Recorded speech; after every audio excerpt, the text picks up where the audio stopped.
Assalamu alaikum. To'g'anlar bizda bunday Fosadный termo panel, hozirgi jasab жатқан panellar sizlarga keyinroq ma'lumot berib qo'yilib turgan кезибиз. Fosадный termo panel ütüplөрүнүн артынан мындай пенопласт менен коюлган. Жеңил, оор эмес. Булар бизде эки түрү бар. Эки түрү мындай 3D форматында.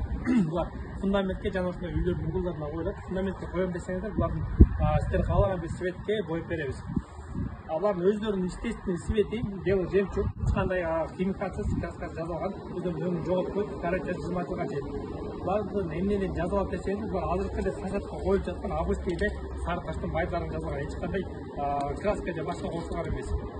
Булардын плюс жактары эмне десеңиздер, бул жеңил, орнотуу жолу оңой, тамды бүткөндөн кийин эч кандай швак же рейка коюп эле орното бересиздер.